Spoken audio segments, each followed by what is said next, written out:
All I know is that first, you've got to get mad. You've got to say, I'm a human being. God damn it. My life has value. So, I want you to get up now. I want all of you to get up out of your chairs.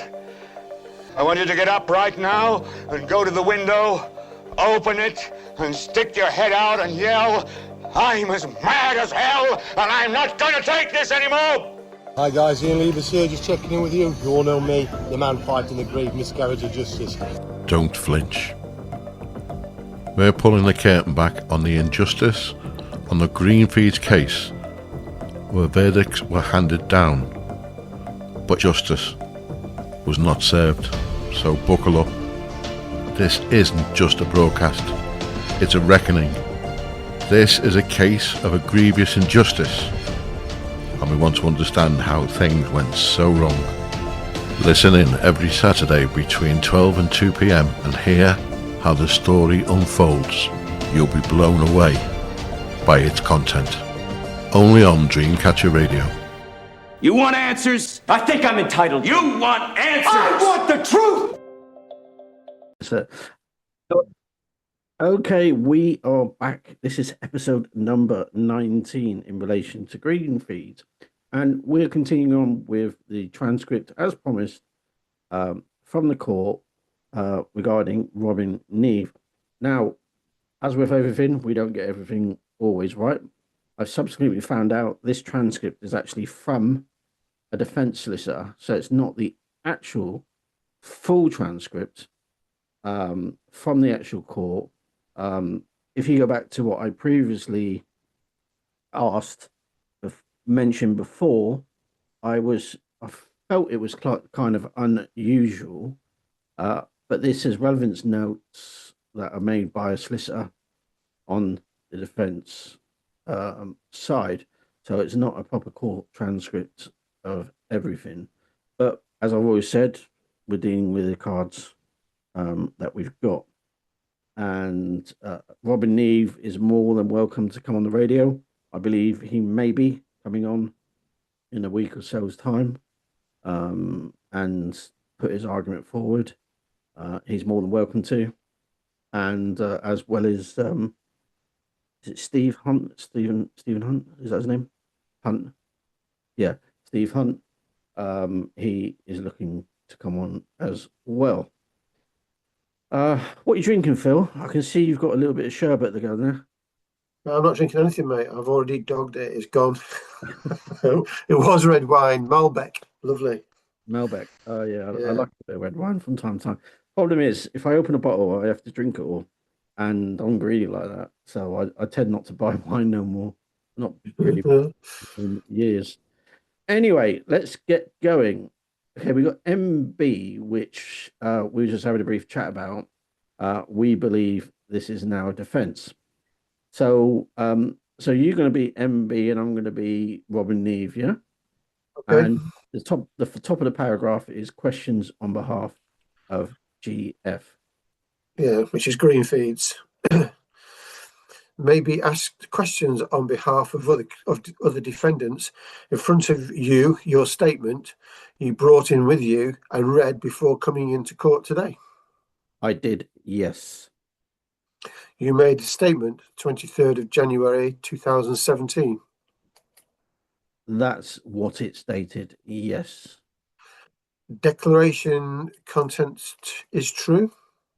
Correct, yes. Sentence on the last page, rules of evidence. Check something with you. 6 lines down starts with I am. Read that to yourself up until the comma. Is that on the basis of something you say to yourself as told by others? I think that's saw by yourself. Okay, you said saw myself. Saw myself, yeah, so you saw it yourself. I'm aware that Mike works here. Correct. Your evidence read who went into tankers. Always you, say for aware of fact Mike gone in. Correct. Is that English? Defense bundle tab suggests this is your timesheet, one of your timesheets. Correct. Your handwriting. Correct. Timesheet completed to then be paid for the work undertaken. Yes. Lister's jobs done that day. Everything done in the course of a day. Not in detail. Overview. Headline of what you've been doing. Yes. Actually, on that, let's just pause there, Phil, right? Yeah. Something that you've raised before is going in a tanker would be an event, wouldn't it? Absolutely, yeah. So And that it wouldn't be a 2-minute event if you were doing it, I wouldn't imagine. yeah. So you can't, for example, oh, I went and washed my hands. That's not an event, but going to the tanker is an event. Yeah. Okay. I would think if it took up a chunk of the day, then you're going to have to put it on your timesheet. Otherwise, they're going to wonder what you've been doing and not pay you according to him. Especially when we got Hitler, Gillian. Yeah. Yeah. Watching all the cameras and all that jazz. I'm being facetious by that comment. Okay, carry on. Well, we're English, we understand that, but for our American listeners, that was sarcasm. Yeah, or wit, which it was the lowest form of humour or something. Yeah. Yeah. So first page, it says check machine. No, you missed a bit out. Oh yeah, sorry, yeah. Okay, yes, sorry. What's next? Unload liners, then milk we know from the liners and top liners. What is that? So What check. is liners? I think that what he's talking about is decanting milk from their containers. Oh, I see. Because milk was a product that they used in the blend. Okay. Is that Horseback milk? That's probably from Miller, isn't it? Because Ian talks about Miller quite a few times. Muller, like the yogurt company. Yeah. So check machine on Tuesday. Unload liners. Crushed soya mix. Yes. What have we got here? Your timesheets from 2016 up until the time of the incident. Yes. To start with, Friday of that week, ending the 25th of September. Yes. Mix and load tankers. Start to unload lorry. Briefly wash out tanks. That would probably be the mixing tanks. Stack pallets for a lorry. Wash, clean out, GG. Yes. Wash inside, what is that there? Wash inside looks to be a pump block or a pump lorry. That's quite interesting, this, actually. Here we go. Is there a pump lock or a pump lorry? Can't read my handwriting. Is there such a thing? Not to my recollection. Oh, Phil, come on, help me out. Yeah. He's saying here, he's on about the pump. Is there a pump block or a pump lorry? Yeah. To my recollection. Remember his police statement? He was talking quite intelligent in some stages, wasn't he? Yeah, some stages, not all. But what is he referring to here? Do you know? Not got a clue. Okay. A pump lorry. Really don't know. Okay, carry on. Remain. Is there such a thing? Let's go from there. Not to my recollection. So it remains a mystery. Wash inside seems to say pump something. Washing GG, one of tanks. Yes. Wash, clean out, GG. What are you saying there? Had to clean out part of a particular sentence getting inside. That's what it says. You had to clean out a tanker, then put it on your timesheets. I would like to think I did, yeah. Yes. So every ref you've written been involved in cleaning tanks. Thursday, clean curtains. What would that be? He's actually written this on his timesheet, is he?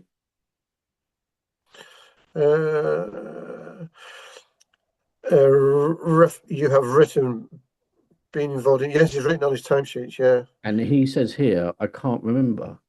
Well, he said cleaning tanks. He's written on his timesheet. But it's every Thursday, and he said, I can't remember. Yeah, he can't remember writing it on his timesheets. Yeah. He can't remember what that would be either. No. So then the barrister said, then outside of tanks, Yes. would that be a tanker outside or tanks? It would be either the mixing tank or actual tanker itself for loading lorries. Now that is just bullshit. I mean, it's either a tanker or a lorry, but you're not going to have a tanker that loads lorries. That's what I'm You load a tanker or you load a lorry. You've got a mixing tank, right? I've not even thought about this, Phil, actually, because we've never talked about a mixing tank today. I wonder if they get cleaned or whether they just constantly filled or whatever, or the actual tanker itself for loading lorries. Well, I would suspect, not knowing about, not being, hands-on with this thing, but I would suspect that if people are decanting product from cartons and boxes and stuff like that, that one of these numpties are going to throw something in the mixing tank that they shouldn't do. So eventually that mixing tank is going to need to be cleaned out at some stage.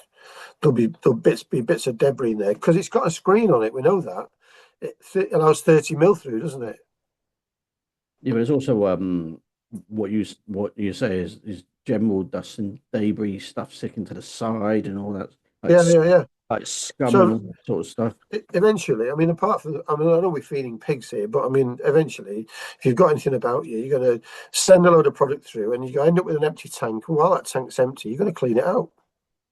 Simple. If you've got anything about you. All right. Page 264. So Thursday, clean outside of tanks.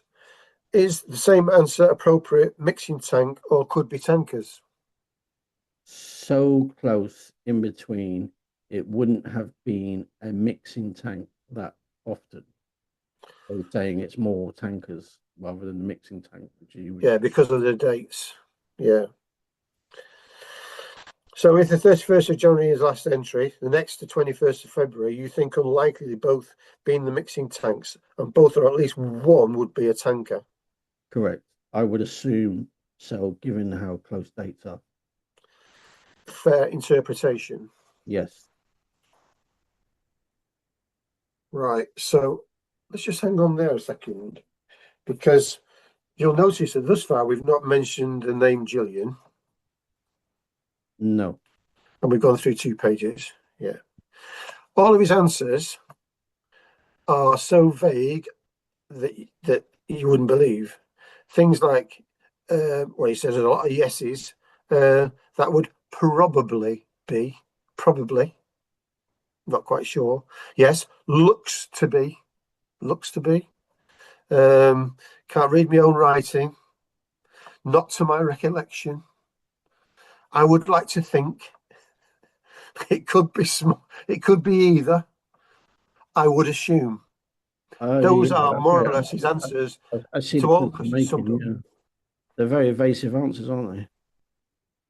And they don't give any definition to them. I'm not sure he even knows he's robbing Neave, this guy. Yeah, because he doesn't go into. Bear in mind, this is a murder trial or manslaughter trial.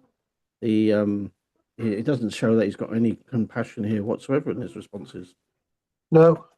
To try and in fairness, there's no depth. There's no depth to the examination, is there really? Because no, that's the other thing I was going to say. But what I was thinking there, because we're looking at solicitors' notes, maybe you criticised this transcript in the last show. Maybe we've not got the full sort of record. I think I said this stenographer has either got an ear trumpet or is wearing boxing gloves. Yeah, you did. Yeah. So, but anyway, let's carry on. So Jay, I don't know who Jay is, but so which day? This is you again, Nick. That's you, isn't it? Yeah. Is it you? No, it's another solicitor. It must be a menial. Anyway, main barrister says Thursday, last entry, then Saturday, load packaging in bulker. Carry on. Washout tanker, what would you be indicating there? A lorry tanker. A lorry tanker. What are you doing in those circumstances? Washing out would be getting inside and cleaning any mix if there was a blockage. If there was a blockage. Yeah. So if there wasn't a blockage, you wouldn't be getting in, would you? Well, if you go back to his police statement, it looks like he went into tankers just for fun sometimes. Oh, like a rat up a drain pipe, wasn't he? Yeah. Yeah. Okay. Wash tanker doesn't say whether that's inside or outside.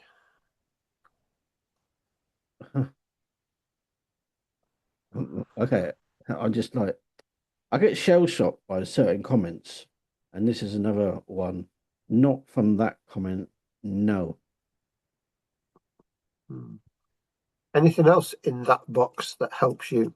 I think he's got a box of like timesheets, hasn't he? He must have. No. Right. Friday, wash out tanks, mix pot. Correct. Plural there. Tanks. Would that be mixing tanks? The outside tanks from that comment would be the two tanks to the rear of the mixing shed on the other side of the yard. So not the tankers. No. Tuesday, wash tanks. Once again, I couldn't say which tanks by that comment. Hey, okay. Can't. On that point, Phil, I essentially want to say something as well. There was only 4 tankers there. Right. So you ought to be able to identify which tankers cause the biggest problems, if at all. And yeah, basically that'd be it. You know, I could say like, you know, obviously these poor men died in Gordon. Was Gordon the biggest problem on the farm? No, it wasn't. Or, I would say it was the bloody driver, not the tanker. yeah, quite. But he must be able to identify. You know, this is where Ian's alluding to his defense team is letting down. Is you just wouldn't leave that there, would you? You know, I want more information from you, Gavin. Robin, sorry. I want to find out, you know, which tankers, how often, and who did you speak to? Who did you report it to? What did Mike say this day? What did Stuart say this day? And like that would be a common sort of sequence of questions, wouldn't it? But it seems like they've listed a load of questions here, and you know, just basically reel them off. Let's get through it as quick as we can. But how long ago was this event? This is me. Was it 4 years, 5 years? No, this is me talking to you. Sorry. Okay. You know, when was this event? It's, I think it took about I can't remember how many years, but it took a number of years before it went to trial. 4 or 5 years or something to get there, wasn't it? Because the judge reduced the sentence because of the actual time it took them to get their act together. I didn't even know they had that discretion. However, that being said, didn't work in Julian's favour, did it? Well, no. And now, of course, we've got this guy who's being grilled, and he can't remember. This guy can't even remember what he had for breakfast. I don't think, you know. And we're asking him to, you know, to remember what happened 4 or 5 years ago. You know. Yeah, but this is a key witness, right, Phil? Yeah. And if I was the defence barrister, you know, I wouldn't abandon any of these questions. They're legitimate questions. You have to make him look like a gibbering idiot, don't you? As a defence counsel, you've got to make him look foolish.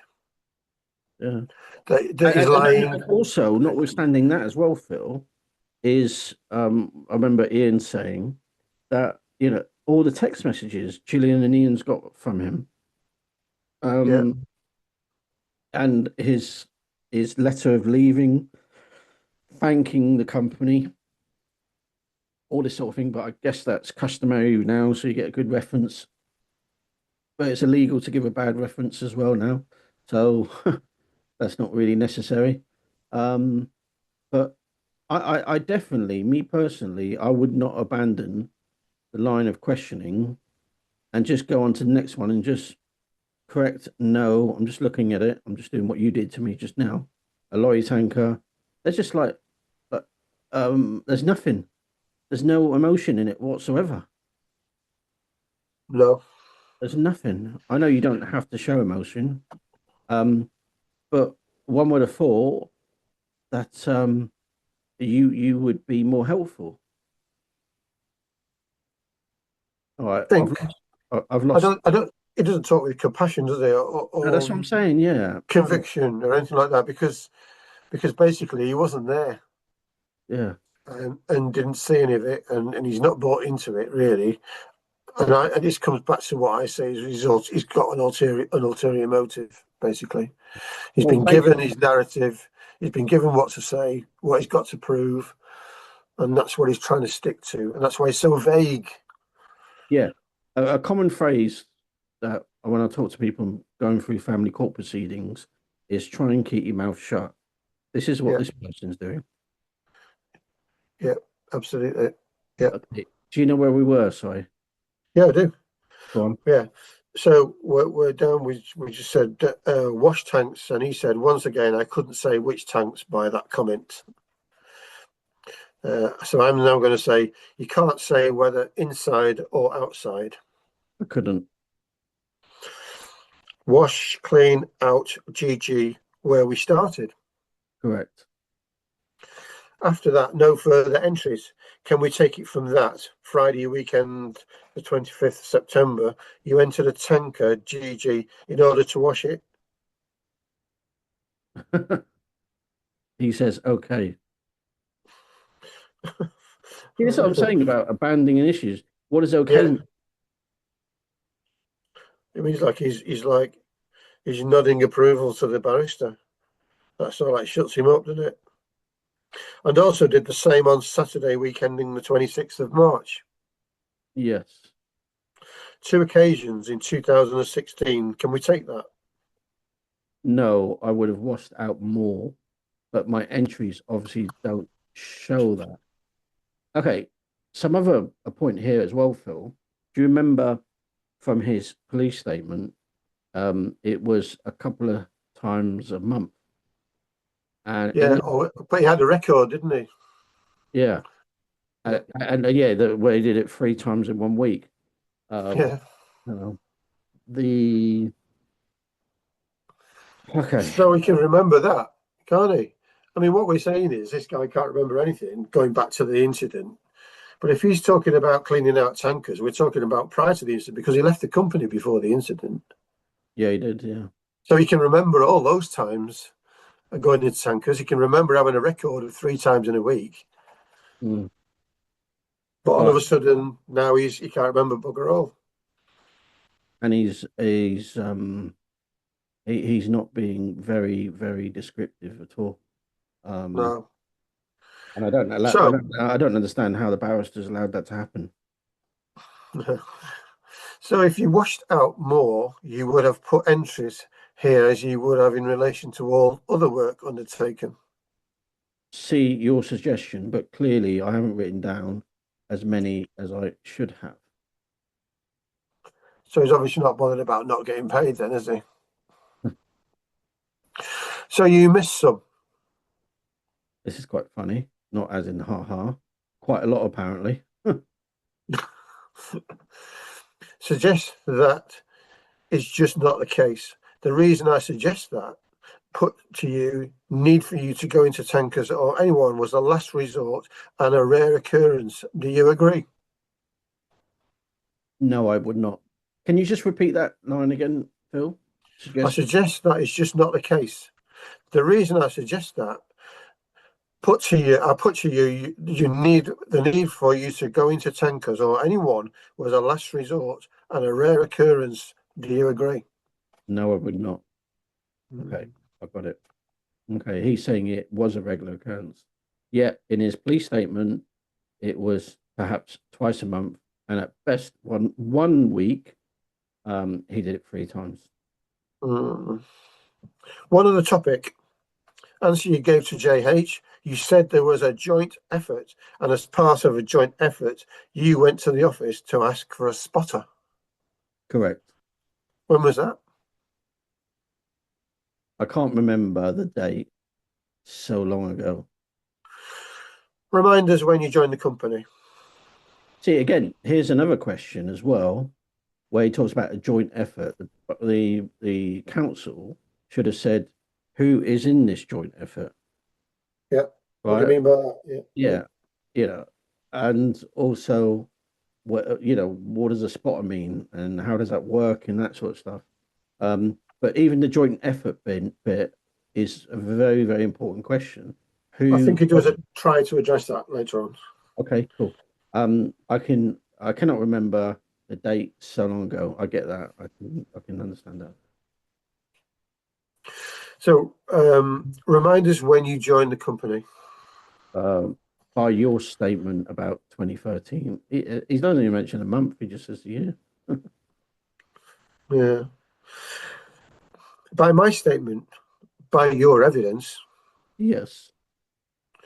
2013. I'm not asking you for the exact date. Unrealistically, when was it?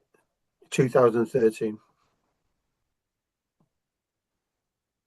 He says here 2013 by looking at my entries. What are you looking at? My timesheets. Which timesheets? Quite interesting. So long ago, I cannot remember. Which you're looking at? I assume the first one. Oh, yes, 2016. Apologies. How did that timesheet help you with the question I asked you? Not controversial when you started, your evidence started 2013. Yes. Talkative young man, isn't he? Question I asked, your answer, it was 2013 by ref to timesheets. I assumed you might have timesheets up to that period. Yeah, that bit was my line. All right. I assumed you might have timesheets up to that period. Carry on. Did you make up that answer? Do you actually know when you went there? About 2013, 2014. How long into being in the company, how long being at the company before you went as part of a joint effort to the office? Okay, at least he's given it another poke here. Yeah. I would say about a year, really. Would that have been 2014? Yes. What time of day was it? So far ago, I cannot remember. Was it before the shift? I can't remember. During morning or lunch break? Once again, I can't remember. Was it in the evening?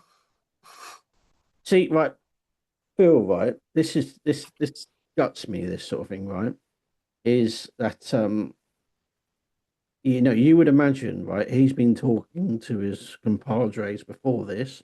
When did we have this? Because this was an event, right? Yeah. Again, Yeah. it was an event. When was it? Was it morning? I mean, it's a basic question. Was it morning, noon, or night? And he goes on to say here, I can't remember. Yeah. Who did you go with? That's once again so long ago, I can't remember. More than likely, if I went to the office, I always had Mike with me. Yeah, more than likely. Yeah. Hey, again, here again, just remember, in his police statement, all he talked about was Gillian. Never once did he really mention Mike. We've not mentioned Gillian yet in this section. Okay. Well, I'm like normal. You've read this, I haven't. Yeah, but you can't remember. No. Can't remember who instigated this joint effort. More than likely, probably myself. Wasn't very happy. More than likely, probably. More than likely isn't remembering, is it? No, you can't remember, can you? No. Also on that point as well, Robin Neave was accusing the Romaniacs of being bullies. Yeah. So it's interesting. Well, he never actually accused the Maroniacs, did he? And his mother never even accused the Maroniacs. Gillian assumed it was the Maroniacs, because presumably there weren't that many other people to bully him, really. Yeah, there's only it's going to be the people around you, isn't it? That that you're working with that are going to bully you. You're not going to get bullied by the sales girl, is he? It's only up to 8 staff there, I think, from my understanding, anyway. Yeah. Okay, you go. Can you even remember going to the office, given you can't remember who you went with? We wanted a spotter. Didn't answer the question. Can you remember actually going to the office, given you can't remember who you went with? Can't remember who instigated. Can you actually remember? Okay, this is an event, yeah. This is what he says. Can remember briefly going to office. He can, it is briefly. Yeah. How briefly? Remember going to the office, need to speak to someone, need spotters. What about like PPE and all this sort of stuff and all that sort of jazz? I know. That was Aaron Shelley, wasn't it? Anyway. Yeah. How long were you there for? Never in the office for more than 5 minutes at a time, but we're going back to this event. Yeah. So this massive event wouldn't have taken any more than 5 minutes at any given time, according to him. That's normally. This was a different type of visit. This is a different type of visit. Okay. No visits any different, really. And so they would do this. Can I have a pair of gloves? No, thank you. I shouldn't laugh, but I mean, geez. Here's a dust mask. Piss off. No, it wasn't just one, Phil. It's two. Sorry. Knock yourself out. Sorry, shouldn't laugh. What are you laughing for? Shouldn't laugh. Right. That's normally this is a different type of visit. Yeah, it would be no more than 5 minutes. Right, okay. Next page 3. We've got 6 more minutes, then we've got to go to break. You are basing 5 minutes on norm, not what you can remember. That's a fair conclusion. It's a fair cop. In statement, you don't mention this visit to the office or joint effort you told the jury about when asked by questions by JH. No, I did not know. To me, just now, you said you can't remember who you went to the office with. No, definitely not. No. He couldn't even mention one person he went with. No, not no, one. He can't utter the name Maroniac, can he? Else is in the shit. When you were asked and pressed on it by JH, you said me, Mike, and Dave Maroniac. Yes, that would be the general trio that would always stand up. Yeah, sorry, your line, Paul. Yeah. Stop stealing my thunder here. Sorry. Okay, so he does mention a marine accent. I'm after an Oscar. That would be the general trio that would always stand up for each other. That wouldn't be an accurate answer because you can't remember. Mike, I said generally, when we went to the office, generally stood by each other. Do you know the other thing as well, like Phil? Why, if for example you need to go to the office, why did you need to take the junior person and the manager to the office? I mean, would that? I mean, I'd think that wouldn't be normal, unless there's a medical issue or something like that. why would both of them need to go to the office together? I think if there's a pecking order, you just say to your immediate line manager, who I think was Mike Maruniak, and say, I need a spotter. And he would then say, I'll go and ask if in the office if you can have one. You keep standing there throwing things in that hole. So basically on this, though, if we go back to previous, we can make a reasonable assumption that this event, that this showdown that happened, it was Mike and Dave Maruniak that went with him. Yeah, Mike and Dave, yeah. That's a reasonable assumption, I think. Yeah. Accurate answer. But he's saying he can't remember. Yeah. Right. When he was asked previously, he couldn't remember who he went to the office with. Yeah. I think you'd pretty much remember that, wouldn't you? I think so. At least one person. Yeah, unless he had a stroke or something. Anyway,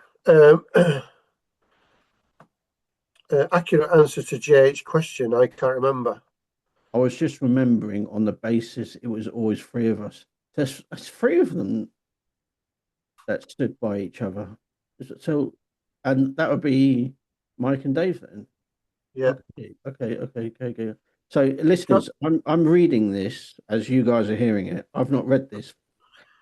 So yeah, can't remember detail of the actual visit, can you? Not fully, no.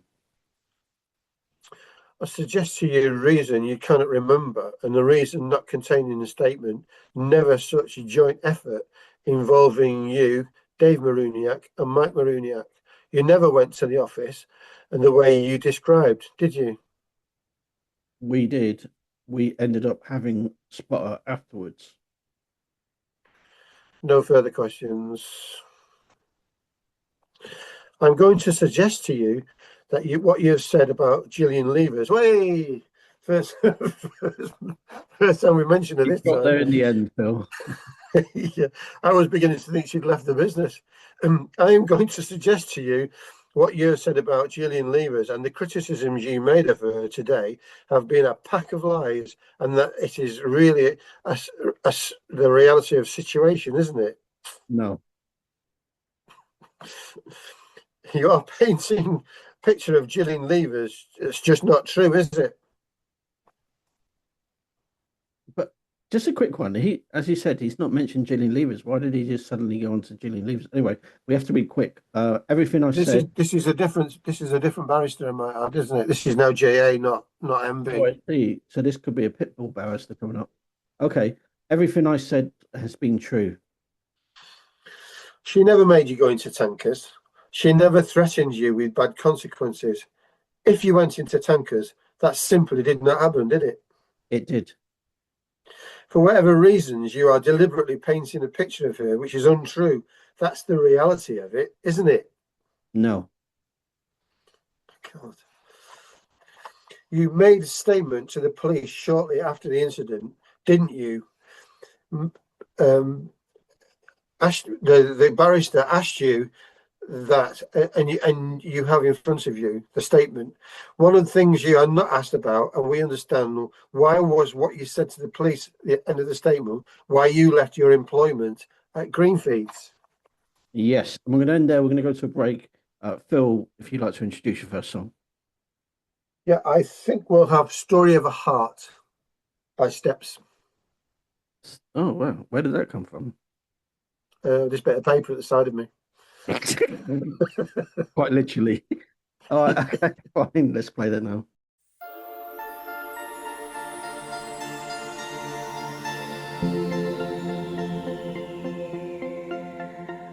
It must have been him, just a glimpse of a face in the crowd. That's all it takes. My heart is racing. I stand in a trance as I stare at the back of a bus, knowing there's no use denying. I can't stop thinking about us. The story of a heart, a story all of it mine. Then you took it from me, every glorious line.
a stranger, a face I find more and more hard to recall. Never given up, I look for you everywhere. Time went by and sadness took the place of despair. In a way you'll stay with me till death do us part, like a shadow deep in my heart forever. Story of a heart, a story all with mine. Then you took it from me, every glorious lie. I was safe and warm and now I'm out in the cold, and I know I shouldn't have told my story. Story of a heart, I laid myself open wide, yet to read the pages where the ink hadn't dried.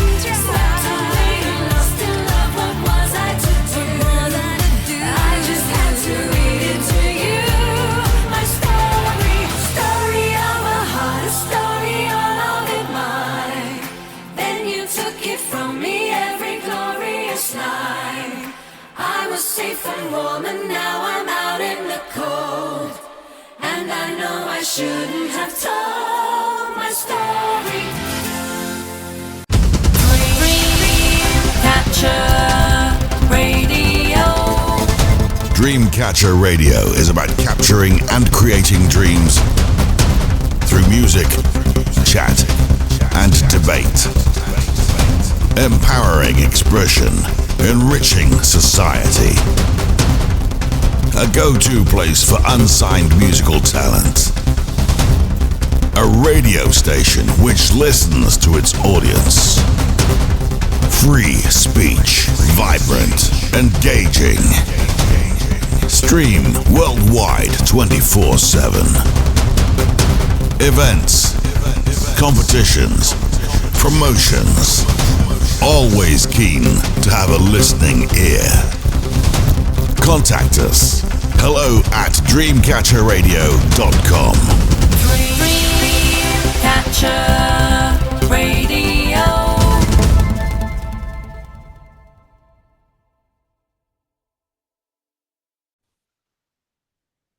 We are back following a bit of steps. Brought back some memories. Not too sure if it's positive or negative. Anyway. Yeah, I saw them live actually at some place in Whitchurch, and they were brilliant. Absolutely brilliant. Okay. Fantastic. So right, the barrister says you have a statement there. I do. You said you had to go on the sick, no longer wanted to go in the tankers, had to go on the sick. Then say what you said to the doctor. Yes. Right. Records from the doctor in a bit. Read what you say. When you made a statement to police, you made a statement having made this declaration true to the best of your knowledge and belief, correct? Yes. Saying everything you had said to the police in that statement was true. Yes. Are you saying the last part, why you left Greenfeeds, was true? Doctor offered me counselling. Yes. It is true. Yes. The reason you left Greenfeeds is because of the way you'd been treated and nothing to do with personal life. Not as far as I can remember, no. So far back, I can't remember what I told the doctor. Work was stressful. Are you saying the reason you left Greenfeeds is because of the way you were being treated? That would have been the underlying factor, yes. That's not what you said to police. You said in a statement, reason you left Greenfeeds because you simply could not continue with being asked to do by Gillian Leivers. That's what you were telling the police. That's in my statement. Is that correct? That was one of the underlying factors. One. If other factors why you did not mention to the police at the time? I felt that my personal life might have been going through personal issues. Trying to make things bleak and black as you could for Gillian Leivers. No. If your evidence is correct, no circumstances you would ever be thanking Gillian Leivers for having the opportunity to work at Greenfeeds, would there? Okay, that goes back to resignation letter, I imagine, Yeah. where he basically thanked both Ian and Gillian Leivers. Okay, let's just go back to this then. I'm assuming that seems to correlate. Yeah, I think you're absolutely right. Yeah. I think Yeah. because I've seen it. Okay, appreciate she gave me job. Of course, I am. Your experience must have been terrible for you, apart from the people. Oh, sorry, yeah. Your experience must have been terrible for you. That's a good question, actually. Apart from the people I worked with. They were bullying you. Yeah. It just does not make sense, does it? He couldn't lie straight in bed, this guy. Everything about Gillian Leivers is terrible, and you would never be thanking her for having the opportunity to work in such terrible conditions, would you? When you put it like that, no, I went for camaraderie. What does that mean? Camaraderie. Like as in the forces? The bienvenue. The band of brothers. Jeez. That we're all in it together. Where did that come from? Camaraderie. No, I'm not on about the word, but how would he say that? You know? I really do not know. So you're saying you wouldn't thank her for working in such terrible conditions, would you? And he said, when you put it like that, no, you're not going to thank her for working in these conditions. But he did like working with his colleagues, basically, is what he's saying. That's an oxymoron, isn't it? Even before that, what did he say before that? Apart from the people I worked with. So he's just contradicting himself straight away. Yeah. All right, tab 6. It's not easy to do that, by the way. Well, that's only in one sentence, three paragraphs. Apart from the people I worked with, everything about GL. When you put it that way, I went for the I can't even pronounce it now. Shut up, Brad. The anyway. Yeah. So that's how quick that changed. Right. To say you'd gone on sick, you got signed off by the doctor as being sick and did leave Greenfeeds. You sent an email to Gillian Leivers on the 5th of December 2016, around the time you finally quit the job at Greenfeeds. First thing saying you're leaving because of things happening in your personal life. Yeah, this is quite important, right? Let's just go back through this, Phil, right? This is another an opportunity here to screw down on what Robin Neave is actually saying. He basically enjoyed it, apart from the people he worked with. What the council here is saying, it must have been terrible for you. Then he's talking about medical stuff. We've obviously got the police statement. And then he goes on about how great the site staff are, or the business staff are. Everybody's great. Otherwise, I wouldn't be there. This is a complete oxymoron. And such a massive contradiction. And what I don't get is where the counsel for the defence had that opportunity to just unwind what he just said and talk through it to get his thinking, because that doesn't rely on, what day did you do this task or anything like that. It's not one of those sort of questions, or what time you did this task.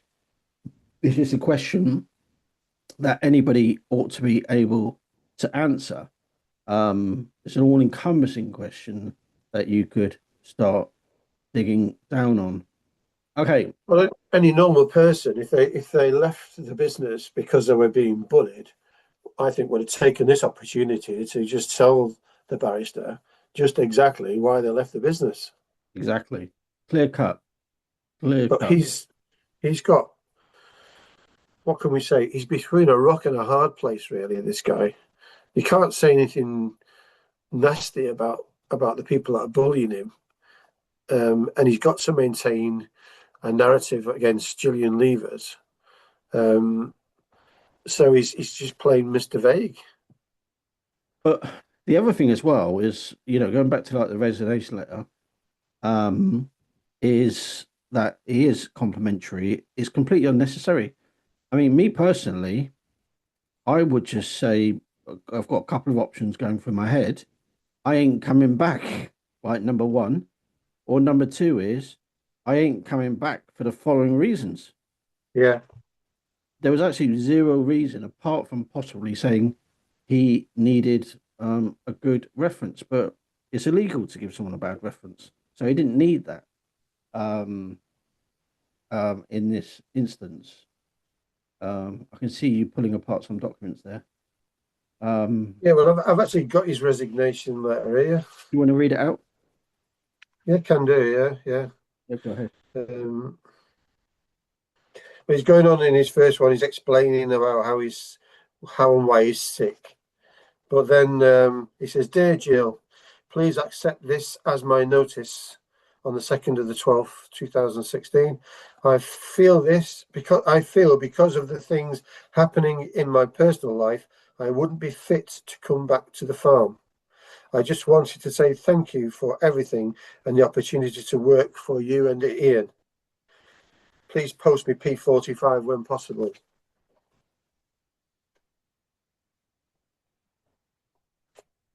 Okay. He wants her to post it because he doesn't want anybody coming to the front door, basically. Yeah. All right. Well, there's a fair thing to ask for your P45. He doesn't want people coming to the front door because he's frightened to death. Yeah, I don't think Ian and Gillian are very gangsterish, are they? Anyway. Okay. No, I think it was the guys he was working with, but it had to be, really. Yeah, he goes on to say here, let's just repeat that last paragraph because he talked about right to say you were gone on sick. Right to say you'd gone on the sick. You got signed off by the doctor as being sick and did leave Greenfeeds. Email you sent to Gillian Leivers on the 5th of the 12th, 16, around the time you finally quit your job as Greenfeeds. First thing saying leaving because of things happening in personal life. I don't understand what this means, but I did their eyes. Was that right or wrong? Not fully, but I couldn't exactly explain to them that. Why not? You're telling the jury now. Why can't you exactly say what was on your mind if true? Oh, this is interesting. Not the correct thing to do so. Is it? All right. So according to you, Gillian Leivers treated you terribly. Right, Phil, just so before you go to that, right? He's in the courtroom, he's in a safe environment. He's not going to get attacked, he's not going to be whatever. There's what do you call it, special measures in court as well if he needed that. But he doesn't even explain it there, does he? No. And then the other thing that annoys me is the counsel for the other side. Get away with it. Yeah. Okay, according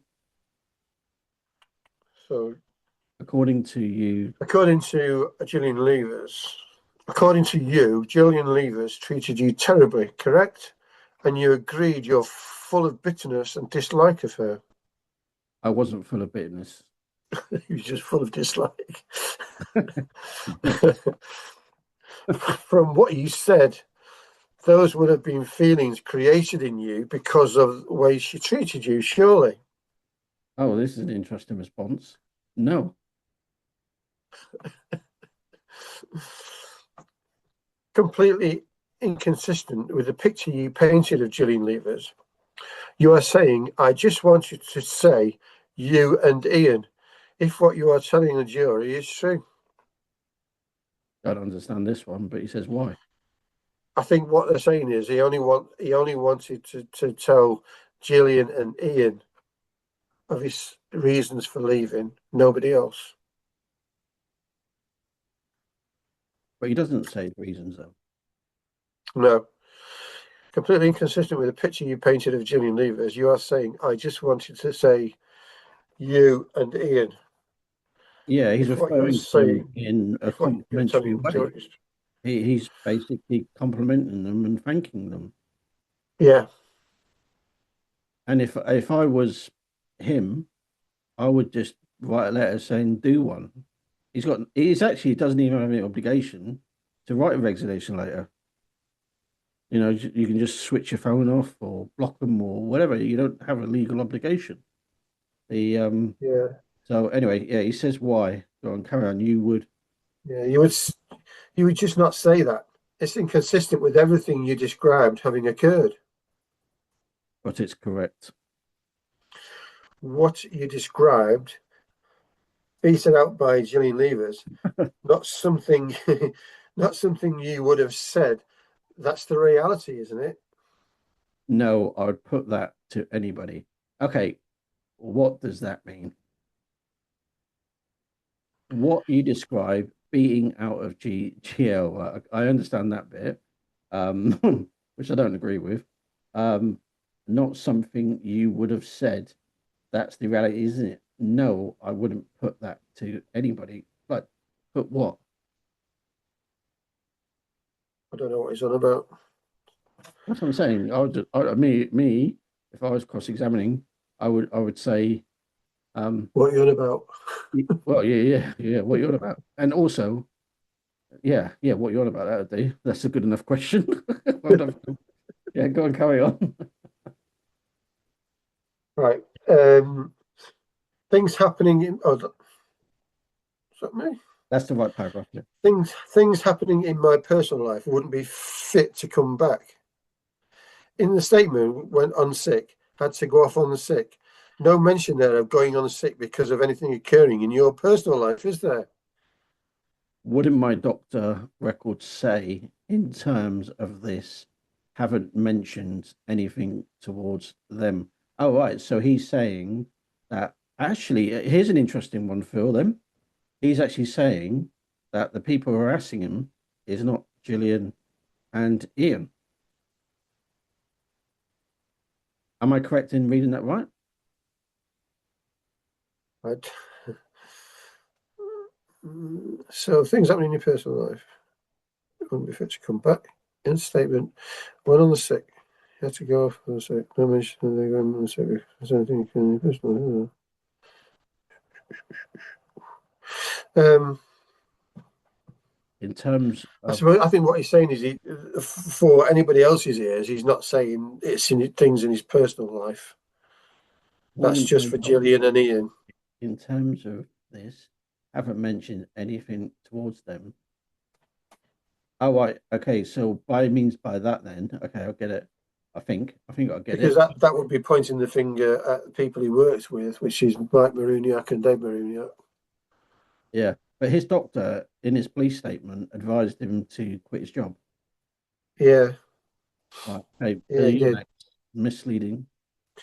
Well, the doctor blamed his job, didn't he? The fact he had to go into tankers was too stressful, and he was allowing him to go on the sick because of his stress. But I think even he got fed up with him and more or less suggested that I think you should quit this job. It's going to kill you, sort of thing. I think that's what it is anyway. I'm only guessing now, and that's wrong as well. So anyway, misleading police, what you said in the statement. No, if anything, didn't tell GL what I said in my notice. So he didn't say what he wanted to say in his notice, is what you're saying there. Yeah. He didn't mention being bullied in his notice, is what he's trying to say there. Yeah. Right. If you're prepared to mislead the police, you're prepared to mislead this jury in relation to what occurred. Carry on. Suggestion put to you so you can respond. No, I don't agree. I haven't misled the jury in any way. I just told you through my memory what it can account. Not suggesting Gillian Leivers would not sometimes ask you to do things you may not have liked. She never told you to go inside tankers. Just untrue. Incorrect. That's a dreadful statement, that, isn't it? It's got so many double negatives in there. Suggesting Gillian Leivers would not sometimes ask you to do things you may not have liked. She never told you to go inside tankers. Just untrue. All right. Never threatened you with adverse consequences. No, it was dictated to me many times. If I didn't do it, someone else would. See, on that, I'm just going back to the other bit as well. On that point, though, Phil, right? If if I'm just thinking about the work environment, yeah, and I've you know, as I've mentioned before, I've run construction sites before. And the you just wouldn't get other people to do jobs that someone else wouldn't want to do just because they didn't want to do it, because the other person will speak up and basically say, I ain't doing it just because he's not going to do it. I ain't doing it. Get him to do it. And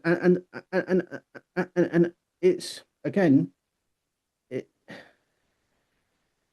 I don't understand how you could say to somebody like Phil, right, you're my yard hands, yeah.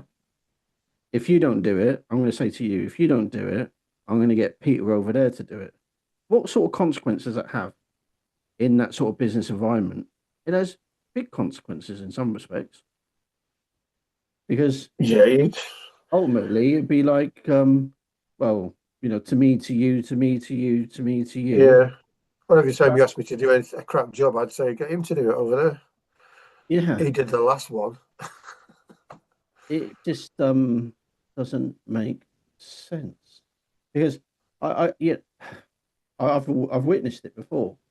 You know, I'm not going on doing this lift on the scaffold on a brickies job, for example, and they explain the reasons why, and they you know, go and speak to him over there, Nobby Bollocks. He'll probably do it for you, but yeah, ultimately Nobby Bollocks will say, no, I ain't doing it, because, you know, because he's not doing it, so neither of us are doing it. then you've got a problem. Yeah, then basically you're at a showdown. That's the way I you know, I've seen it. You know, it's just, no, dictated to me many times. If I don't do it, someone else would. And the other thing as well on that comment is a comment I mentioned before, Phil, as well, where he mentions he would go in the office asking for gas masks and all that sort of jazz, and a breathing mask. Why would you go back to the same person over and over again for the same equipment, only be told or fudged off or whatever? You wouldn't do it, would you, Phil? No. But that's Well, what you'd have to change your tack, wouldn't you? You'd have to, if you want a different result, you have to do something different. Only an idiot does the same thing and expects a different result. Yeah, what did I say? It's a sign of insanity, isn't it? What Einstein says. Yeah, absolutely. Yeah, if you did the same thing over and over again and expected a different result, it's a definition of insanity. Yeah. Okay. You're going to like the next one here. Go on. It says, so your line manager, Dave Maruniak or Mike Maruniak, wasn't it? They were the people giving you instructions on a daily basis, weren't they? Only on mixing shed, they were more experienced. Oh, so it wasn't Gillian. She had no experience whatsoever. Well, I believe Gillian's the least qualified person on that site, me personally. Yeah, I'm sure you're right. So Dave Maruniak and Mike Maruniak gave you day-to-day instructions about what you should do. Mostly, yes. If you had instructions read going in tankers, that came from Maruniak's, not from Gillian Leivers. Oh, right. Okay. He goes on the. Okay, I disagree. Gillian Leivers never came down to the mixing shed, did she? Quite a few times, yes. So we're not going to dwell on your medical records. It's not easy for you to give evidence not handing medical records to the jury. Entries in medical records. You consented to having medical records obtained by the police as part of what we call disclosure in this case. I did, yes. You said a number of things on different visits to your doctor. Said the main problem was stress at work, correct? Yes. And that you handed in medical certification work harassing you and threatening texts shown to police. Did you show threatening texts to police? If I said that, yes, I would. So why weren't they produced? Why haven't we got copies of them? So I want to know. I'm going to answer for that, Phil. Something as serious as that, somebody that's given him a threatening text. You'd want to see it, wouldn't you? It's proof. It's not even also as well is in terms of has he made police complaints about who's harassing him? Well, he's in this case, he's even given these to the police. So who were they from? Yeah, it should be in discussion, shouldn't it? Yeah, if they were from the Leivers, then fair enough. Yeah, you know, you can then start to believe everything he's saying. But if they're not from the Leivers, then who were they from? Yeah, I agree. And if the police have got them, like they say, and also, Phil, sorry, go on. Can you carry on first? I was just going to say, if they have got them, then why haven't we seen them? It's evidence. But also, is it bullying or is it harassment? And if so, what are they harassing him about? Did they want something from him? I really don't know. Okay, let me go to this. If I said yes, I would, then you're next. Do you? Do you have those? No. What? Threatening texts shown to police is what they say earlier on. Did you show threatening texts to the police? If I said that, yes, I would have done. So it's shown them to the police. And now you're saying, do you have those? And he's going, no. A bit like all the photos of the guys in the tankers. Well, if we get into that, how long have we got? Yeah. Well, you know, where do they go? Yeah. Okay. So this is Gillian Leivers never sent you texts, did she? Okay, this is dodgy as hell now, right? Because this is an easy answer. If I put in my statement, yes, I would. So, in his police statement, Gillian Leivers basically had him on radar. Yeah. And now he's diminishing it to this. If I put it in my statement, that's such an easy answer, isn't it, Phil? Yes, Listen, I don't understand this.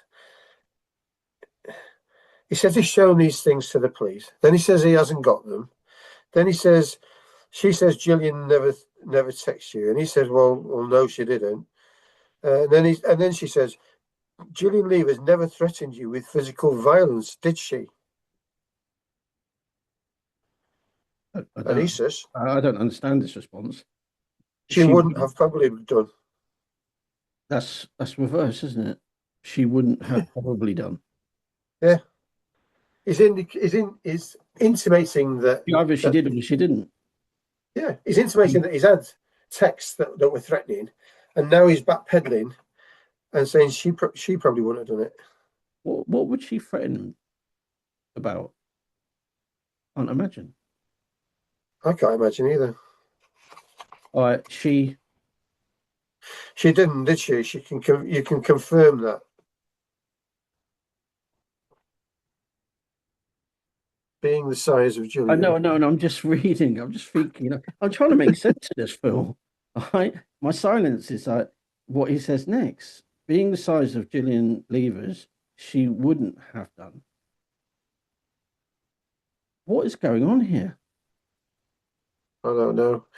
I think he's gone down an avenue that he doesn't particularly want to go down, which is being threatened with physical violence by text. So let's just say, right, let's just give him the benefit of the doubt. Gillian Leivers is threatening him, right? He's saying, yeah, I'm bigger than Gillian Leivers. She wouldn't have done. because she wouldn't have messed with him. Yeah. Jeez. Go on, carry on. Okay. History. You giving history informs me threatened with physical violence. You are telling the doctor you're threatened with physical violence. Then that would have been correct. Well, he doesn't even talk in a normal language, does he, Phil? You know, he doesn't. He's talking as if he's a third party here. Yeah. All right. Carry on. So not by Gillian Leivers. Again, he's doing it again. Fucking fucker. Right? Doubt it would have been. That's an easy. Oh, here we go. Who at work? Oh God. Who at work threatening you with physical violence?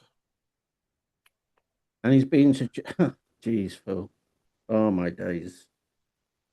Well, there's Ian Leivers or Lance, possibly. How would you not know? Come on, that's an event, isn't it? Right, or events, right? You could. That's an open response. This is outrageous. Absolutely outrageous. And then the barrister says, all the Marooniacs. He says no. Good lad. Money well spent. Carry on. You never. You never suggested in a statement Ian Leivers threatened with physical violence, did you? Oh, Lance. Who was it then? Only those two. So it actually says it's pin it on them two now. Okay, fine. At least we get some clarity. Very specific now. Only those two characters wouldn't have been Ramuniacs. This was before any incident happens. No reason for me to be dishonest to Doctor. Incident. So presumably then he's mentioned Ian and Lance to the doctor as the people who are bullying him. Yeah. Okay, carry on. Saying something provides a glimpse into what's happening. Pressure not from Gillian Leivers. You are being threatened by someone else at work. Now the office building is involved. The company office. An office building is a building. He doesn't. Why can't you be more descriptive and say, for example, it's Jack, Jill, Peter, Jane, or whatever? I mean, I'm taking the piss and mocking him by him because he says here company office, but the office is a structure. It's not an individual, and a structure cannot basically. I think there are probably three different legal beagles here. Somebody called JA, which we had before, simply not correct, is it? And then JH saying short matter of law, and then J saying the jury's back at 2 p.m. So they must have had a break here. Okay, so basically you got all that, but the point being, Phil, right? You're a former police officer, yeah? What do you mean by company office? That would be the first question, wouldn't it? Yeah. On the back of that. And anyway, you've just explained that in short form. Carry on to JH. What is being... So what's being put has not been put to the Marooniacs and should not be put any further. JA should withdraw the line of questioning, I think, from the jury and invite them to disregard it. It hasn't been put to the Marooniacs, completely unfair. Oh, so Phil, this is recess. This is being discussed without the jury being there. Right. Okay, carry on anyway. Well, it just says jury and RN out 12:52, doesn't it? Yeah, okay, yeah, carry on. Right. So then Jake says, take it to stages, accept, haven't put it to the Marooniacs. And JA says, I do not have positive case about who's threatening him with physical violence. I asked him whether threatened by the Marooniacs. I don't know who threatened him. I don't agree I am overstepping the mark or I am putting something different to the Marooniacs. And then the next barrister says it should have been put to the Marooniacs if you are putting positively to him. My note of what you said, you would be threatening, who would be threatening you with physical violence, and you went through options. Don't think you can consider any further, save for one round off question. Can you remember who was threatening you with physical violence? Taking a very careful note of the way it was put. God.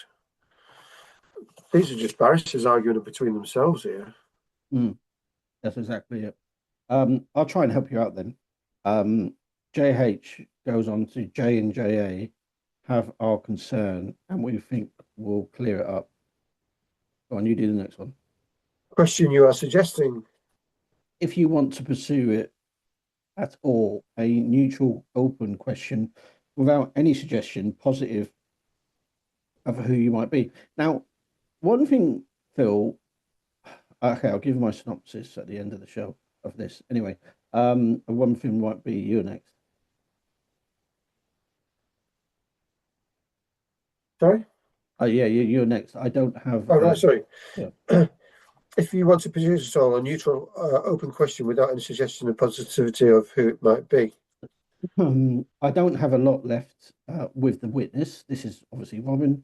I'm happy to finish this now. How could you be happy to finish this now? I mean, personally, this is not good. This is not good. Anyway, DK says 15 minutes. We've probably been told that the invoice has been paid by Chubb. Yeah, DK, 15 minutes. Have questions. MG, have questions. 5 statements to EB read, some re X. I don't know what that is. I think that means be read. Statements to be read. Oh, okay. Somebody called X. Not J- so far. Not so far. Sounds as if we will go short today. Couldn't call NJ in view of the matters explored at 10 a.m. Let me just carry on, Phil. Just, a couple of matters to deal with: rerunning of trial and CVB links with NW family. Okay, this is not helpful stuff for us. Won't have. Yeah, what a witness or jury until 2 p.m. JA, final thing. In very controversial evidence, there is tendency to pile in. Wait for him to finish. MG bail conditions. Any objections to these? Standing outside, getting some fresh air. Defendant. Now you know why this has got a line through it, don't you? But today I will vary the conditions and can be discussed with more details on Monday. 3 defendants in the dock allowed to go outside and get fresh air today. It is hot and I'm doing my best. Break, blah, blah, blah. PVP approved subject to condition in Before you email. go, Phil, we need to go to a break. All right, cool. We'll come back. I've got a cracking song for you now. Do you want another one? Okay, this is Bring Me to Life. It's not by Evanescence. It is by Amy, but it's the gospel version. So Bring Me to Life, gospel version.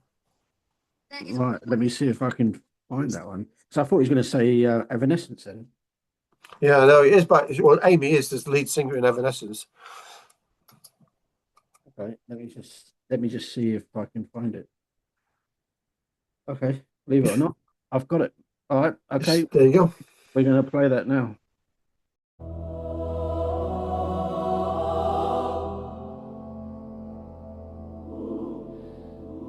How can you see into my eyes like open doors, leading you down into my core, where I've become so numb without a soul?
inside. Bring me to life.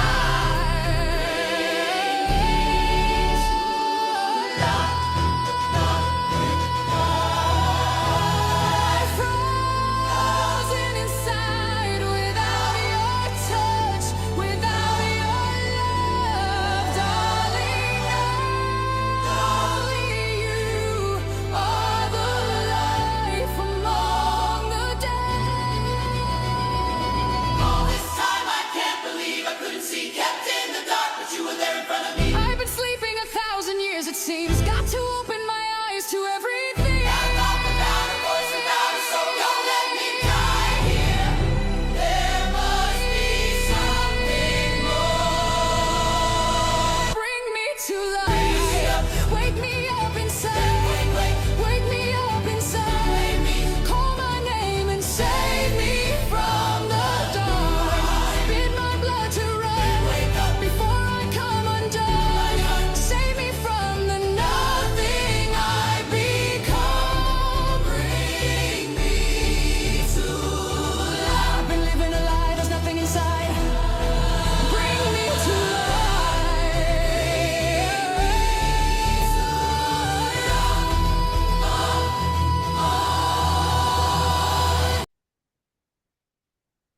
Oh, we are back. I'd never heard that song before, Phil, and I've actually sent it on to the station manager and said, make sure this goes on our playlist. I really enjoyed it. Yeah, it's pretty good, isn't it? It's a different way of looking at Bring Me to Life, isn't it? Yeah, it's very good, very good. So we are back, and just a quick point of clarification. So, and it is correct because I've re-looked at this. Bear in mind, I read these documents as and when they get sent to me. I don't read them. I read them live on air, as if you were hearing me. And it was definitely private confidence, the conference without the juries being there. Now, Phil's found a new point to go on to, where basically the jury's back in the room, and Robin is back. So go ahead, Phil. Okay, so asking you about medical notes. Recorded you have been bullied, victimized, threatened at work. Yes, I remember. My question, who was it at work threatening you with physical violence? Okay. All right. Okay, this is his response. I can't remember entirely, as it was a long time ago. I can't tell you indefinitely. What the hell does that mean? Indefinitely. Well, I think he means definitively, right? I'm guessing. True. But basically, I can't remember entirely. Can you not just name one person? Well, probably not, no. Oh, Look at this letter handed out at the end of the tab. Letter from you to Gillian Leivers. Handwriting at the top isn't yours. Received the 4th of November 2016. yeah, isn't it yours? He says yes. Question. Why were you not comfortable with having Gillian Leivers employees come over to your residence? Yeah, I mean, I must admit though, I'd be a bit like perturbed if employees were coming around to my residence and not friends, because I just want to be left alone, as per the letter. This is he's referring now to the to his P45. He wants his P45, but he doesn't want anybody to hand deliver it. Yeah, He wants it postal. he had mentioned that, didn't he? And Yeah. explained that because some of them were co-local to Robin. Yeah. Well, everybody else, I think, lived in the opposite direction. It was only the Marooniacs lived in the same direction as this guy. Mm. I think he's related to the Marooniacs, though. Is he? Yeah. Mm. Right. Oh, so you just wanted to be left alone. Is that any way connected with threats of physical violence? Oh, I wouldn't have thought so. No. Must be another reason then. Did you tell your mother that you were being bullied and threatened at work by people who were not Gillian Leivers?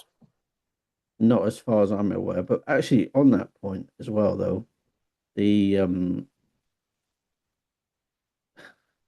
I suppose it's not really a point. I was just trying to think of a construct there to try and make sense of that, because somewhere it mentions that his mum called Gillian Leivers, but I can't remember where. So let's just carry on. He did call Gillian Leivers, and she asked Gillian Leivers to get the people in the yard to stop bullying her son. And she said, "Who's bullying your son?" And she said, "They know who they are." End of conversation. Yeah. So Yeah. she then promptly she drags Mike Maruniak and Dave Maruniak into the office and drops it on their toes, basically. "Are you bullying Robin?" And they both smirked at her. I don't think they denied it, but they didn't accept it.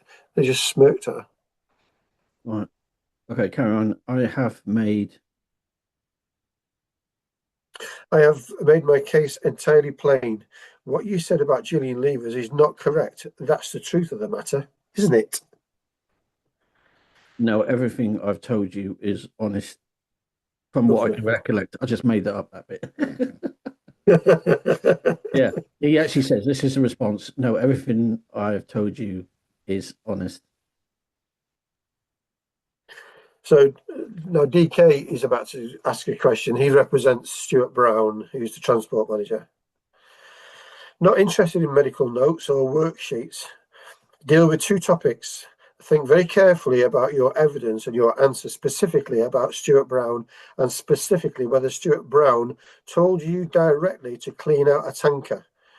Want to be clear about it and want you to be sure about evidence. Understand? Yes. When you were asked questions this morning by JH, you were asked, who told you to go inside tankers? I mean road tankers. Your reply was Gillian Leivers. Then you were asked anyone else, and you replied Stuart Brown. He was saying it for Gillian Leivers. Made a comment about him being walking mouthpiece. Correct. Which he did. He did refer to Stuart Brown as being just a mouthpiece for the office, really. Well, basically, everybody apparently was a mouthpiece for the office. No one had any responsibility. No one had a managerial responsibility to do anything. No. There's no. Well, they all managed themselves, didn't they? There's no structure or anything, Phil. No, according to this lot, there wasn't. You also suggested in your evidence that sometimes the instructions that you were getting were not coming direct to you, but were being given to you by people like Mike Maruniak. Received a phone call and pass on a message. Mike Maruniak or a driver pass on a message. Or SB himself, yes. Stuart Brown, yeah. Yeah. Starting point, right. That sometimes the messages would come indirectly through Mike or a driver. Correct. They would be telling you what they understood someone wanted you to do. Correct. Not disputing you might have been told by someone that Stuart Brown wants you to go into a road tanker. Suggest Stuart Brown never actually said to you, I want you to go into that tanker. No. No, he didn't. No. Anything like that you would have thought came from Stuart Brown, came effectively from someone else. Stuart Brown really a walkie-talkie for the office. Now, Phil, if that's the case, then he's the one giving the instructions to the staff. Stuart Brown. Well, I think what this guy's about to allude is that how does he know Stuart Brown was the one giving the instruction to the person that gave it to him? Okay, let's carry on then. Go on. SB. I think that's what it is anyway. So, Stuart Brown, you're walkie-talkie in the office. Stuart Brown never said to you, I want you to go into that tanker. Huh. Okay, this is exactly what I just said. No, it's always on behalf of someone else, but it's still Stuart Brown telling him to go in the tanker. This is a question between you and I now. What do you understand hearsay evidence to be? Well, you can't use it in court, generally speaking. and it doesn't even match the balance of probabilities most occasions. Beyond beyond a reasonable doubt in criminal court is what you're supposed to be working on, but he's actually saying it here. I know what you're saying, that he believes the instructions come from the office, but maybe it didn't. I always try to remember this definition. It's evidence that a witness hears another witness, not the defendant, say. Yeah, I've not heard that one. But Yeah, but ultimately, Stuart Brown is the one that's given the instructions. Stuart Brown, but you can't prove that. but It could have been the office cleaner. yeah, I didn't even think about that. Actually, yeah, you're right. It could be anybody on the That's end. what he's alluding to. Yeah. He's wriggling Stuart Brown out of the decision-making process here. So he's saying, what you're saying is the instruction came to say Mike Maruniak, and Mike Maruniak is telling you it came from Stuart Brown, but you don't know it came from Stuart Brown. Yeah, but even so, Phil, it's the person that delivered the message at the end is the one that's given the instruction. But the one giving the instruction would say that wasn't him giving the instruction. It was an instruction given to him to give to him. Yeah, but Phil, if I said to you today, right, for example, let me just try and think of something that's not too crude. If I said to you, I want you to go and slash on tires because that's what we do every single day. And then you go and tell someone else to do that. You're the one giving the instruction. I just said it to you. I didn't know you were going to take it seriously. Yeah, but if somebody slashing the tyre said, well, it was Phil Bentley that told me, I would say, well, it was Bradders that told me to tell you. Okay, I see what you're saying. So that's fingered you. But what he's saying is you don't know that it was Bradders that told you to tell him to slash tyres. It could have been, Lorraine Bentley. It probably was, actually. Yeah, no, I get it. Yeah. So you say, no, it was on behalf of someone else. I'm going, your position seems to be Stuart Brown never required you himself. He wasn't requiring himself of you to go in a tanker. No.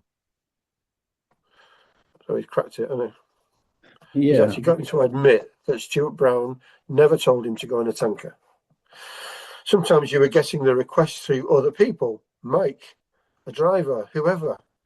If you got the impression Stuart Brown was making the request, that was through someone else, and Stuart Brown did not directly tell you to get into a tanker. Correct. It's got him, hasn't it? Yeah. Only other issue I want to deal with, one of the very last things talking about, you were talking about a specific complaint, specific visit to the office. You went to raise a complaint about strength of fumes. Yes. Your evidence that complaint made to Jill, when asked whether made to anyone else, you added Stuart as well. Yes, but did he not just say earlier in this statement he couldn't recall or something like that? Anybody's name? Yeah, he's a dickhead. When you went to the office to make the cat complaint, it was made to Gillian Leivers or Ian Leivers, whichever of Leivers. Stuart Brown might have been near, but weren't complaining to him. You were complaining to the Leivers. Didn't he say before it was Lance and help me out, possibly Lance and somebody else. He was saying it was Lance and Ian that was Lance and Ian, yeah. Yeah. They're the ones that were bullying him. See, this is really, really interesting because I'm going back up right here, what we just covered. And I get where you're coming from. You're saying that it was an indirect instruction.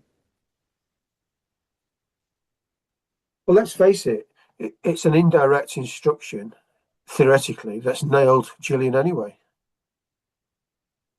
Yeah. Well, yeah. Quite, yeah. But if you're the one delivering the instruction, Yeah, you're still a responsible person, right? In law. I would have said so. Okay. All right. That's what I'm thinking because I'm racking my brains on this now. Anyway, he said he was just there. You may have to repeat that question. Okay, I'll repeat it So anyway. he's saying when you went to the office to make the complaint, it was made to Gillian Leivers or Ian Leivers or whichever of Leivers. Stuart Brown might have been there, but you weren't complaining to him, you were complaining to the Leivers. He was just there. Right. So he's just saying he was one of whoever in the office. Complaints by you to the Leivers. Stuart may or may not have been there. You weren't complaining to him, you were complaining to them. Oh, I see what's going on here. Okay, I get it. All right, correct. I think he's leading the witness there. I think that's called Yeah, leading yeah. the witness. I can see it now. I can see it. Yeah. I would be on my feet going, objection. Yeah. Counsel is leading the witness. Yeah. No, I can see what's going on now. Okay, yeah. Okay. Staff revolt. Something happened once or more than once. In the time I was employed. Now, going back to his statement earlier on, this guy's being clever. The going back to earlier on about these staff revolts, it happened only once. He's led him to say it happened more than once. Because he in his previous statement, they had a revolt which he couldn't remember, didn't have a clue when it happened. He didn't know who he was with. Didn't know who was there. Yeah, Didn't exactly. know who was there, did he? I get it. In the time I was employed. In the time you were employed and involved with? Not happened on occasion for whatever reason. Just again, Unsafe practices. yeah. This is probably down to the solicitor's notes, Phil. Go on. Staff revolts in relation to going into tankers. Did that happen once or more than once? All right, okay. Perhaps he's being honest here. He says once. Once. Only once. In relation to that revolt, who was involved in that? I don't know who Draycott? Okay. I don't know who that is. Is that the driver? Yes, didn't realise last name. Was he involved? No. Nigel Curtis? No. Dave Maruniak? He would have been part, but not fully, mostly me. Okay, geez, come on. So he's just answered suddenly he's had this recollection now. Yeah, epiphany. But yeah, epiphany, that's a good one. We've used that before, haven't we, Phil? Yeah, we have, yeah. But not fully, mostly me and Mike, but not fully. So you have a revolt and someone would walk away. So we know now it's him and Mike and Dave, but Dave's partial there. Dave. Yeah, but he's not there fully. No. But carry on. Part of revolt complaining about going in tankers. He would have had his say. I think they're referring to Dave Maruniak there, aren't they? That Dave would have had his say. So Ian Leivers comes later, according to your evidence, and tells people they need to do it. Ian Leivers came in there when Gillian Leivers, the situation. Yeah, she's missed a bit out there, hasn't she? So staff report when you, Dave Maruniak and Mike Maruniak, go in and complain about going into tankers. As I understood, you're saying Ian Leivers got involved at a later stage. Yes, correct. Ian Leivers got involved by taking you, Dave Maruniak, Mike Maruniak, and whoever else involved and saying, no, you had to go into tankers. So we now know then, Dave Maruniak, Mike Maruniak, and Robin was there then. Based on what Robin is saying, Yeah. we had to do as told. Yes, Meeting with Ian Leivers. in the kitchen area. So they weren't in the office. Well, I don't know They were where in the kitchen. I don't know where the kitchen area is. So Well, not the office. can't imagine you'd love kitchen smells in the office, but you know, I don't. Present. You present. Dave present. Mike. Anyone else? It would have definitely been me and Mike. Yeah, he's Ian Leivers said to you and Mike, you have to go into the tankers. you have to do as you're told, which would be interpreted as if you need to go into tankers, you do so. The thing is, you don't have to do as you're told. You really don't. I mean, if I told you to go and do something, Phil, that you felt was not safe, Put my head in the oven. yeah, you wouldn't do it, would you? Not today, no. So general need to do as you're told or have to go into tankers. No, you would have to do as you're told. Ian Leivers would speak to you and others and say you need to do as you're told. Yes. He wouldn't mention tankers. Look at this response. No, as far as I can remember. That's what Ian said all along. I would never tell anybody to go into tankers. That's what he's always said. So the last basically 10 questions are all just been knocked out of court by that one last response. He's talking about you've got to do as you're told. He's told you go into the tankers, you're going to tankers. You know, you've definitely got to do as you're told. But he wouldn't mention tankers. No, he wouldn't mention tankers. So what? I don't know. Yeah. And we've had a number of witnesses saying Ian always said no one is allowed into tankers, and I can't imagine Gillian to basically tell people to go on tankers on regular occasions. I can't imagine. And also he said also as well, he said in that other episode, he said we're not to tell Ian. That's what Gillian said to him, wasn't it? Yeah, something like that. And I can't imagine Gillian doing that. All right. She wouldn't keep secrets from Ian, and he wouldn't keep secrets from her. Yeah, I can't imagine. So something intelligible and saying Gillian Leivers instructing you and others to go inside tankers to clean them. Are you making up your evidence about that? No. Are you lying about it? No. I think that was the suggestion made. So certainly not.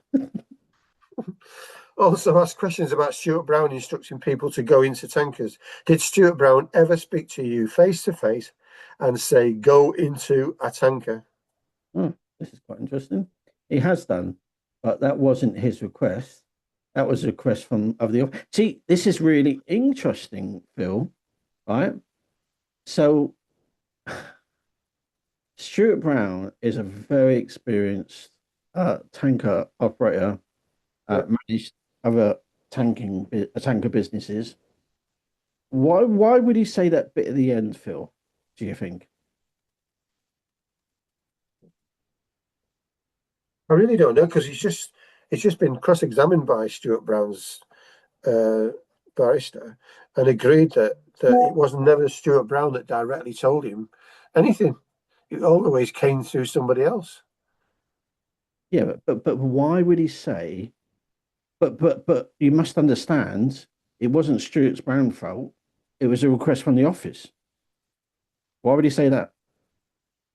He's trying to divert. The inference is that it was somebody else in the office that would have the power to issue that instruction. Okay, let's carry on. You're not. You've got a couple here. You're not being asked about what the motivation or background to Stuart Brown's request is, just being asked about the interaction between you and Stuart Brown. Did he speak to you face to face and say, go into that tanker? Yes. How many times did Stuart Brown do that? Would have been no more, huh? No more than a handful on recollection. Did you ever say to him you didn't want to do that task? He knew I had concerns. Wow, that's very different, isn't it, Phil? I had concerns. Had you made Stuart Brown aware of those concerns? He was aware, yes. Have you made him Have you made him? I have, yes. concerned? Yeah. Made him aware of any other concerns you may have? This is you. Oh, he says yes, basically. Well, he says regarding any other health and safety issues. Yeah. Yes. Why have you? Why have you made him aware opposed to anyone else? When he was hired, he was yard foreman. After Stuart Brown retired, any change to working procedure of getting into tankers? No. You've been asked questions about the revolt. Yes. Revolt, a refusal by 3 of you to go into tankers. Concerns about going inside, yes. Yeah, so what he's saying there is that they didn't say they were never going to go in. He just said they were concerned about going in. Did you personally speak to Ian Leivers directly face to face about those concerns? When he was in the yard, yes. What did you say to him? The amount of aroma, too much, and need some form of something to get it safely. I would have thought that would be breathing apparatus, isn't it? What did he say to you in reply? We asked for a ladder, and it could be done when less important jobs to be done. Phil, right? The revolt. Yeah. Remember, was about getting gas masks and breathing masks, something like that, wasn't it? A spotter. And a spotter. So now it's a ladder. Yeah, well, they've suddenly realised he's got to get in and out, hasn't he? Okay, we And haven't got we a lot know more that. time. We haven't got a lot more time. Let's just try and crack on. All right. What did he say to you in reply? We asked for a ladder. We've done a less important jobs. Yeah. We asked for a ladder and done when more important jobs were done. What did you ask for? I asked for a ladder and oxygen mask. You said to Ian Leivers. He was aware, yes. So he's not even saying yes. I said it to him. Oh yeah, he does say yes. I said it to him, yes. What was his reply to you? He would get around to it. Did you make him aware of your concerns about working inside tankers? Yes. How did you make him aware? Did you make him aware? By just telling him. What did you say to him about your concerns? My concerns about the aroma. No further questions. And that's the end of his evidence. Okay. The all right. And we're just going to the ones that were read out, basically. We got there, Phil. So that's the end of the Robin Neave. We can't really call it transcript, notes, I guess. Yeah, they're notes. Yeah. The only before I say my thoughts, because I need to think about what I'm going to say, is what's your thinking on it? What was said there? I think basically the whole thing is contrived. I think he's basically been given a narrative. Because bear in mind, this guy no longer worked for Greenfeeds. He's been dug up. He's been brought back from the dead. He was like, he's been brought back in to basically besmirch the good name of Gillian Leivers. That's this guy's role. He's got nothing to lose really with regards to Greenfeeds. He's already out of it. So he's been given his opinion. Hence, everything he says is vague, slightly negative. Can't remember. until he really needs to remember, and then he's quite specific about it. And then he blows hot and cold. He can't remember when the meeting was, where it was, who was there, who said what. And then all of a sudden he can remember when it was, who was where, who was there, who wasn't there. And it just detracts from any kind of belief you can have about this guy, whether he's telling the truth or not. He's definitely not telling the truth. And the other thing, of course, is he's here, he's breathing, because according to the mix, it was toxic. So if he's going in and out of tankers and up and down, like a rat up a drain pipe, why is he still here? 2 dust masks is not going to save your ass, basically, from a toxic gas. And we've already discussed the fact that the formaldehyde that they put into this load is minimal. It's actually 100 litres he was originally putting in to 28,000 litres. So you get some idea as to, and that was basically to stop the thing from gassing in the first place. And he's saying that the gas was burning him as he was going up the ladder. He could feel the acid burning his eyes, sort of thing. That's absolute poppycock. It's just fantasy. So unfortunately, if this guy is the main prosecution witness, I'm absolutely flummoxed why this even came to court. Why it even came to court, I really do not know. I really do not know. It should have been kicked out. And this guy's got a lot. He should ask himself a lot of questions, an awful lot of questions, because basically it's his testimony that's convicted Gillian Leivers. I rest my case. Thank you. The only something at the end of his statement, he talks about aroma. That's quite interesting. That's almost like incense in your house. Aroma. Anyway, Well, he's talking about the smell of pig feed, isn't he? Basically, pig feed with 100 litres of formaldehyde in it. Basically, smelling something and collapsing inside of a tanker just for smelling something. It's not an aroma, is it? Well, he said he could smell it on the ladder on the outside, and then he's going to get in the tanker. The other thing, I just got a quick question before I just give my comment, which thank you very much for those comments. It was really helpful, and we've really got a lot of time. Why do you think he did this? What's your gut feeling? My conspiracy theory. I think he was paying back a debt. Right. Going back That's probably the nicest way of putting it. Right. I think he was paying back a debt. Yeah. And I think that's what the bullying was all about. He owed somebody money, and they were pressurizing him. And he was paying back a debt. That's why they could effectively drag him back from when he didn't even work for Gillian Leivers. This is the guy that didn't even want anybody coming around to his house. He's quite prepared to come back to the company and rubbish the managing director's wife. He doesn't want anybody coming to his house. Yeah. When I look back myself, Phil, this is not a question, by the way. I'm just going to talk as if I'm talking to you. When I look back to the police statement and look back to what was said on the stand, this is where I get very, very perplexed.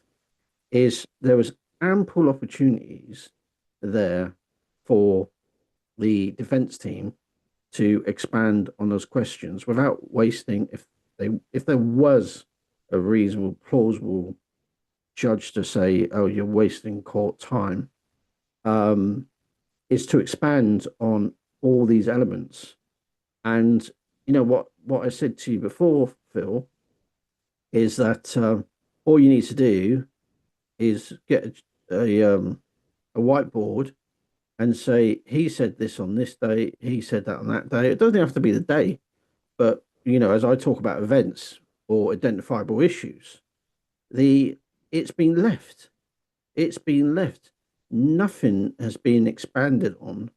I always say to people, if you end up in a court situation, go into court with the view that you need to prepare for an appeal. Obviously, most people will go into court with a view of winning their case, but you present your case on the basis that you're going to need to go to appeal. And I would like to remind the listeners, I'm not a lawyer. I just happen to know quite a bit about law, not so much criminal law, other law. What I fail to understand, there's so many opportunities to break down what he's actually saying. There's so many. So, like, yes, like I would say, well, what does yes mean? And also, where we talk about his timesheets, a massive issue. It's a massive issue, something that you've covered before, Phil. Where they have to create records and then suddenly, well, actually, no, it's all quite arbitrary. We just write stuff down as and when. But okay, fine. Provable. So provable evidence, isn't it? So where is it said on any timesheet, I went in to clean a tanker today, and it took me 2 hours longer than normal. Then normally it would take me 10, 15 minutes or alike. Or the driver that had to wait to get a tanker to clean. I had to stand down because I had to wait for the tanker to be cleaned. And so I wasn't able to drive the tanker. Also, which tanker were you operating in? All these sort of questions it's not only a missed opportunity, it's a miscarriage of justice, in my opinion, because on the stand, it took so long to go to court anyway. And basically, you've got this witness here, and as we've been told, and we're going to go on to what we've been told, this was the star witness that convicted Gillian, who used to be almost best friends and alike, and she used to comfort him as well. And this is the bit I don't get. I don't get why this was never challenged on the basis that any reasonable barrister would challenge. Well, one of the point during this cross-examination, I could see what was going on there, and I think that person did their job. Yeah. But, they could have helped out a little bit more because they seem to be asking reasonable questions. But the thing is that we now know, having read that, well, we have to, I caveat it, it's notes, is that it's not right. It's not right. Because it should have been tested many times over and not let anything pass.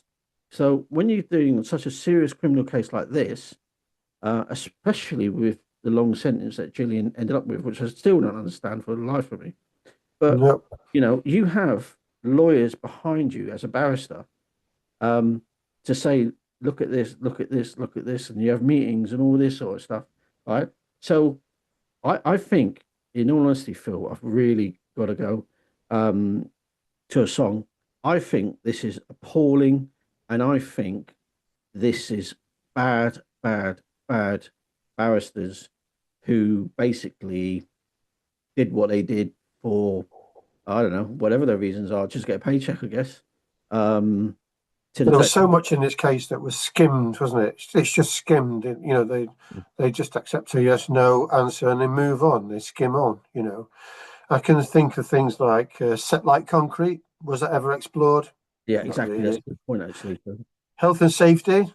They've got none, but they've got 50 odd. We need to finish up. Can you just do your final song, please? Sorry. Okay. Crash Boom Bang by Roxette. Okay. It's been a pleasure. Thank you. We're going to play that now.